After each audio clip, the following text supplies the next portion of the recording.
또 이재명 대표의 부상 방문은요, 지난 1월 피습 사건 이후 처음입니다. 해고라는 단어를 거론하면서 탄핵을 시사하는 듯한 발언이 아니냐 이런 얘기가 나왔는데 최진봉 교수님 어떻습니까? 뭐 해고라는 얘기가 탄핵을 시사하는 발언은 아니라고 보고요. 지역에서 일하는 일꾼들인 국회의원들 제대로 일 못한 사람 바꿔달라 이런 의도라고 생각해요. 뭐 대통령의 탄핵까지 얘기했다고 저는 보진 않고요. 왜냐하면 이번 선거가 총선에 의한 선거 아니겠습니까? 그리고 뭐 이번 선거의 결과에 따라 대통령이 뭐 해고되고 안 되고 결정하는 아무런 이유도 없는 것이고요. 그래서 지역에서 일하는 일꾼들인 국회의원들이 제대로 일 못했다고 판단하면 이분들 교체해달라 이런 의도라고 저는 봅니다. 그래서 이제 이재명 대표 얘기하는 것은 지역마다 돌아다니면서 이제 뭐 제대로 일하지 못한 그런 국회의원들에 대한 심판을 해달라 이런 요구라고 들려지고요. 그리고 이제 전체적으로 정권 심판은 큰 프레임을 만들어 간다고 생각해요. 이번 선거를 정권에 대한 심판, 그 무능에 대한 심판이라고 하는 개념 프레임으로 가져가면서 지역의 국회의원들 중에 바꿔야 될 사람들을 바꿔달라. 그 사람들에 대한 심판을 강조하는 메시지가 아니겠나 그렇게 생각합니다. 네, 이재명 대표는 또 앞서서 이직 발언으로 사과하는 일도 있었습니다. 박상규 의원님, 중도층에 대해서는 어떤 영향을 줄까요?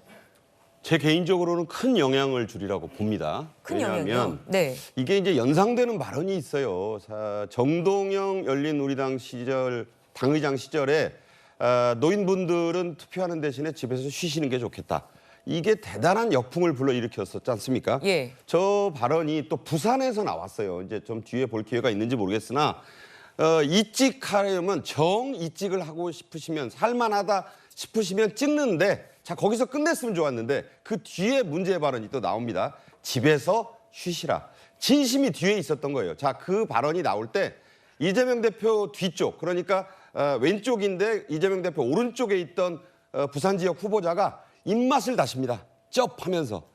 그 부분을 주목해서 보는 분들이 있는데 아이고 그 발언을 좀 안 하셨으면 좋겠는데 하는 느낌을 저는 받았어요. 네. 이게 무슨 얘기냐.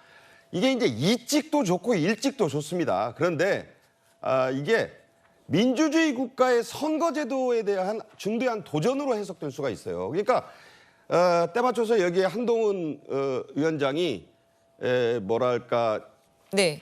이제 대단히 발언을 후진 수위를 좀 생각이다. 예, 조절하면서 그 발언 이제 세종에서 한 발언인데요. 근데 어쨌든 1번도 2번도 다 소중한 분이다. 나는 1번, 2번도 다 좀 가서 찍으셨으면 좋겠다. 자, 민주주의를 위한 총선거를 지금 하고 있는데 자, 저렇게 그 지지층을 향해서는 뭔가 좀 시원한 그런 사이다 발언이 되겠지만 자, 중도층의 입장에서 볼 때는 아니 그럼 집에서 쉬면 뭐 비민주당이고 이직 아닌 거야?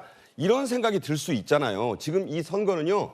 대단히 걸으면 그냥 깨지기 직전에 살얼음판 선거입니다.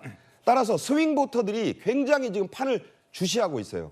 그러니까 이분들의 입장에서 이분들의 기분을 상하게 할 필요가 없다는 생각이 들어요. 그래서 앞으로 이재명 대표 지지층 결속도 좋지만 이런 발언에는 좀 더 신중, 이직이란 단어를 좀 머릿속에서 지우셨으면 어떨까 그런 생각을 좀 해봅니다.